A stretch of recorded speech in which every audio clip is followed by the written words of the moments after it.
10th geography chapter first इकाई क प्राकृतिक संसाधन। प्राकृतिक संसाधन का हम लोग को इस वीडियो में इस सेशन में क्या करना है, अभ्यास प्रश्न एमसीक्यू। और इससे चैप्टर में जो भी थ्योरी है हम लोग क्या है पीछे के वीडियो में पढ़ चुके हैं, और यहाँ हम लोग को इस वीडियो में एमसीक्यू करना है यानी ऑब्जेक्टिव क्वेश्चन। चलिए तो पहले बुक का करते हैं और उसके बाद बुक के कर लेने के बाद बुक का 5 क्वेश्चन कर लेंगे। उसके बाद प्राकृतिक संसाधन जो चैप्टर है उससे संबंधित जितना भी क्वेश्चन बन सकता है सभी क्वेश्चन को हम लोग क्या करेंगे यहाँ पे करेंगे। लगभग बुक के अलावा 50 से 55 क्वेश्चन वो करेंगे जो प्राकृतिक संसाधन टॉपिक से क्वेश्चन बन सकता है, और वही लगभग क्वेश्चन आपको क्या हो गया अगले एग्जाम में पूछा जाएगा उसी से। ठीक, तो स्टार्ट करते हैं हम लोग यहाँ से। पंजाब में भूमि निम्नीकरण का मुख्य कारण क्या है? वनों उन्मूलन, गहन खेती, अति पशुचारण, अधिक सिंचाई। तो पंजाब में भूमि निम्नीकरण का मुख्य कारण है अधिक सिंचाई। ठीक, अगला, सोपानी कृषि किस राज्य में प्रचलित है? हरियाणा, पंजाब, बिहार का मैदानी क्षेत्र और उत्तराखंड। तो सोपानी कृषि उत्तराखंड में, सोपानी कृषि को ही हम लोग कहते हैं सीढ़ीदार खेती, तो उत्तराखंड में प्रचलित है। ठीक, मरुस्थलीय मृदा का विस्तार निम्न में से कहाँ पर है? यानी निम्न में से है वो ये एक ही अर्थ हुआ, उत्तर प्रदेश, राजस्थान, कर्नाटक, महाराष्ट्र। इसका आंसर क्या हो जाएगा? राजस्थान। तीसरा, मेढक के प्रजनन को नष्ट करने वाला रसायन कौन है? बेंजीन, यूरिया, एड्रीन और फास्फोरस। इसका आंसर हो जाएगा एड्रीन। देखिए अब पांचवा है, काली मृदा का दूसरा नाम क्या है? बलुई मृदा, रेगुड़ मृदा, लाल मृदा, पर्वतीय मृदा। तो इसका दूसरा नाम है रेगुड़ मृदा। ठीक, तो 5 क्वेश्चन जो बुक में दिया है उसे हम लोग कर लिए। अब वो क्वेश्चन करते हैं जो इस टॉपिक से संबंधित लगभग क्वेश्चन बन सकते हैं, लगभग वो करेंगे 50 से 55 क्वेश्चन। चलिए ठीक है, उसे भी देखते हैं। 5 क्वेश्चन बुक का कर लिए हैं, अब आगे करते हैं इसी चैप्टर से, प्राकृतिक संसाधन से जो हम लोग थ्योरी पढ़े उससे क्वेश्चन बन सकता है, और हो सकता है यही संभावित क्वेश्चन जो है आगे आने वाले एग्जाम में क्या आपसे पूछ जाए। तो प्राकृतिक संसाधन से संबंधित जितना भी क्वेश्चन बन सकता है ऑब्जेक्टिव हम लोगों ने उसको करने की कोशिश किया है। चलिए देखते हैं कैसे। तो भारत में उपलब्ध कुल भूमि के कितना प्रतिशत भूभाग पर मैदान है? 21%, 71%, 41%, 43%। इसका आंसर क्या होगा? 43%। अब आगे देखते हैं 7वां नंबर 7। भारत में उपलब्ध कुल भूमि के कितना प्रतिशत पर पर्वत का विस्तार है? तो 29%, 30%, 43%, 10%। इसका आंसर क्या हो जाएगा? बी, 30%। देखिए अब 8वां नंबर क्वेश्चन है, भारत में उपलब्ध कुल भूमि के कितने प्रतिशत भूभाग पर पठार का विस्तार है? तो 19%, 27%, 10%, 20%। इसका आंसर क्या हो जाएगा? 27%। यानी ऑप्शन नंबर बी मृदा निर्माण के कारक में शामिल है मूल शैल, जलवायु, वनस्पति, खनिज कण, उपरोक्त सभी। इसका आंसर क्या हो जाएगा? उपरोक्त सभी, यानी मूल शैल, जलवायु, वनस्पति और खनिज कण, ये सभी मृदा निर्माण में क्या होता है? शामिल होता है। चलिए अगला देखते हैं 10 नंबर। भारत में मुख्य रूप, यहाँ पे क्या होना चाहिए? से, मुख्य रूप से कितनी प्रकार की मृदा पाई जाती है? 4, 3, 5, 6। इसका आंसर क्या हो जाएगा? ऑप्शन डी, 6 प्रकार के। अब देखिए आगे, उत्तर भारत के मैदान में मुख्य रूप से कौन सी मृदा पाई जाती है? जलोढ़ मृदा, काली मृदा, लाल मृदा, उपरोक्त सभी। तो उत्तर भारत के मैदान में तो कौन सी मृदा होगी यहाँ पे? जलोढ़ मृदा। ठीक है, क्वेश्चन नंबर 12, उत्तर भारत के जलोढ़ मृदा का निर्माण किन नदियों द्वारा लाए गए अवसाद के निक्षेप यानी जमाव से हुआ है? सिंधु नदी, गंगा नदी, ब्रह्मपुत्र नदी, उपरोक्त सभी। तो इसका आंसर होगा उपरोक्त सभी, यानी सिंधु नदी के द्वारा लाया गया अवसाद, गंगा नदी के द्वारा लाया गया अवसाद और ब्रह्मपुत्र नदी द्वारा लाए गए अवसाद के जमाव से क्या हुआ? उत्तर भारत के जलोढ़ मृदा का निर्माण हुआ है। अब क्वेश्चन नंबर 13, भारत में लगभग कितने हेक्टेयर पर, इसको ऐसे करना चाहिए, इसमें थोड़ा चेंज करना है, लगभग कितने हेक्टेयर क्षेत्र पर जलोढ़ मृदा फैली हुई है? तो 6.6 crore hectare, 6.4 crore hectare, 5 crore hectare, इनमें से कोई नहीं। इसका आंसर होगा 6.4 करोड़ हेक्टेयर। ठीक, चलिए अब क्वेश्चन नंबर 14, आयु के आधार पर जलोढ़ मृदा कितने प्रकार की होती है? 2, 3, 4, 1। तो कितने कितने हो जाएगा आयु के आधार पर? 2 प्रकार की मृदा। अब आगे है क्वेश्चन नंबर 15, जलोढ़ मृदा को अन्य 2 नाम से जाना जाता है, खादर, बांगर। ए, ऑप्शन सी, ए, बी दोनों, ऑप्शन डी इनमें से कोई नहीं। तो इसका ऑप्शन नंबर होगा सी आंसर, यानी ए, बी दोनों, खादर के नाम से भी और बांगर के नाम से भी, दोनों के नाम से जाता है।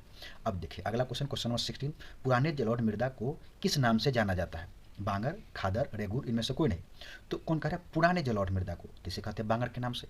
ठीक, अगला क्वेश्चन, नवीन जलोढ़ मृदा को किस नाम से जाना जाता है? तो बांगर नहीं होगा, इसका आंसर क्या हो जाएगा?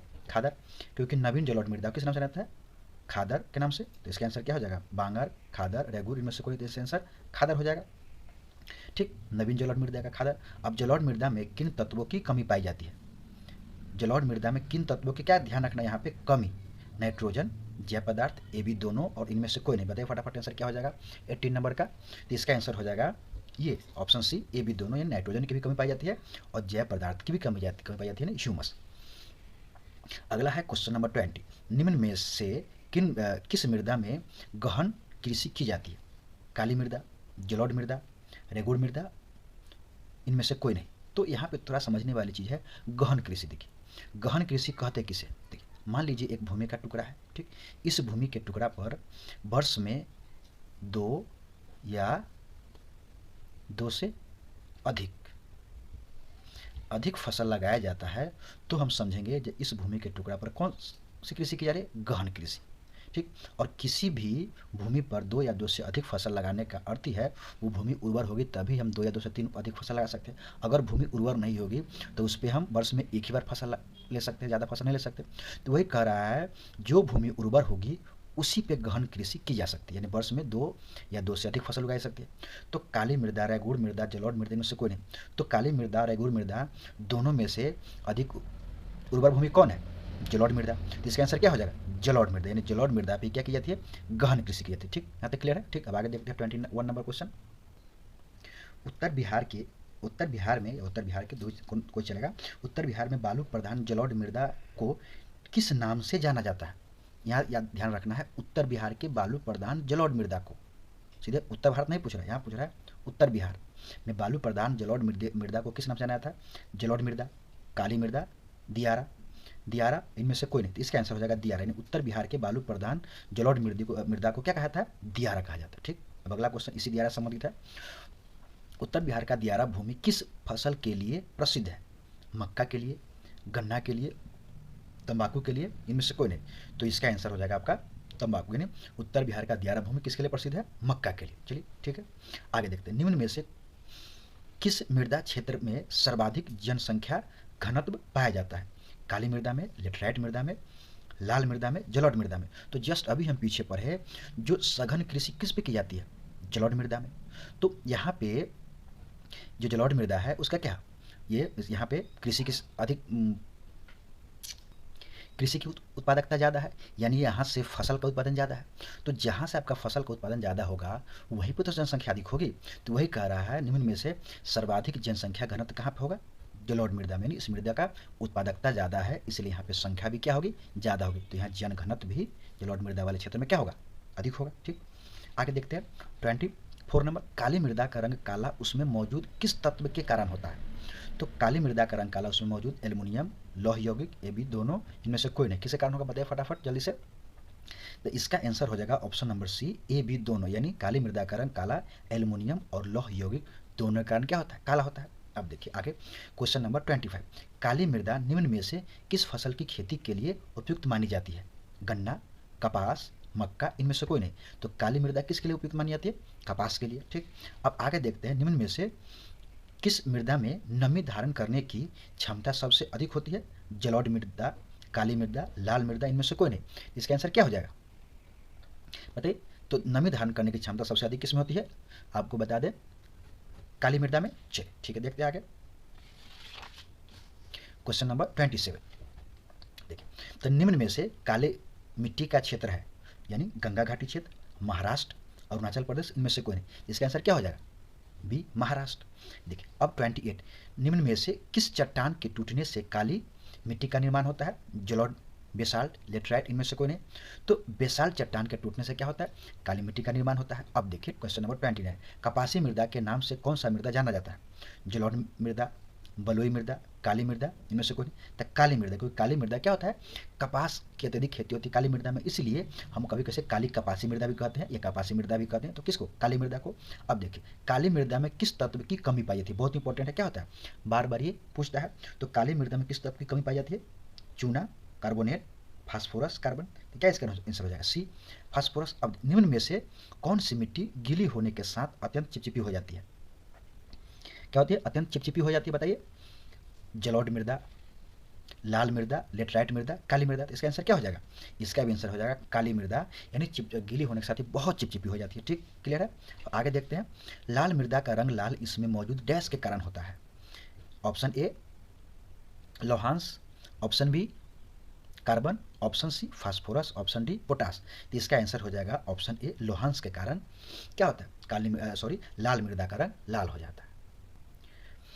क्वेश्चन नंबर 34, निम्न में से किस मृदा का विकास उच्च तापमान एवं अत्यधिक वर्षा वाले क्षेत्र में हुआ है? लेटराइट मृदा, जलोढ़ मृदा, काली मृदा, इनमें से कोई नहीं। इसका आंसर क्या हो जाएगा? लेटराइट मृदा। लेटराइट मृदा का विकास उच्च तापमान और अत्यधिक वर्षा वाले क्षेत्र में क्या हुआ है। चलिए अब अगला है 35 देखते हैं। निम्न में से कौन सी मृदा का विकास तीव्र निछालन का परिणाम है? तो ये भी इसका आंसर क्या हो जाएगा?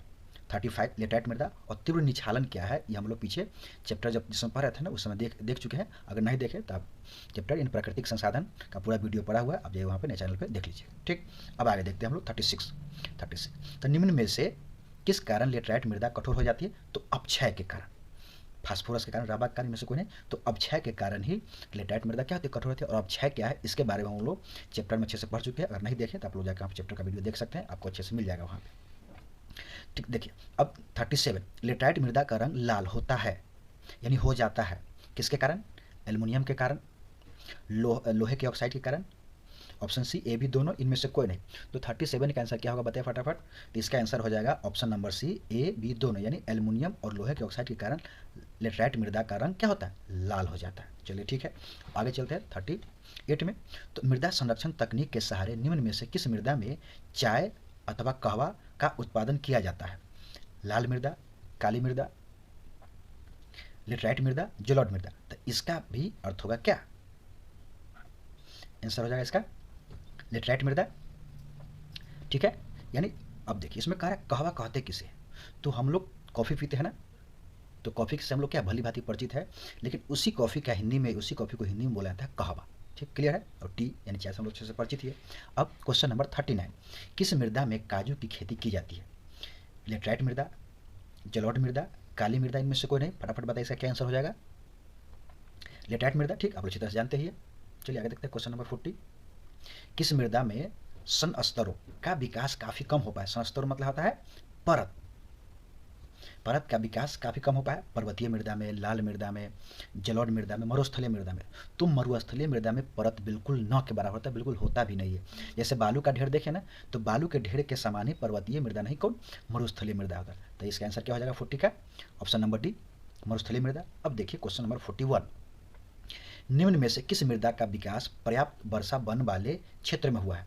काली मृदा, लाल मृदा, पर्वतीय मृदा, जलोढ़ मृदा। ठीक, तो काली मृदा, लाल मृदा, पर्वतीय मृदा, जलोढ़ मृदा। इसका आंसर क्या हो जाएगा? पर्वतीय मृदा, ऑप्शन नंबर सी।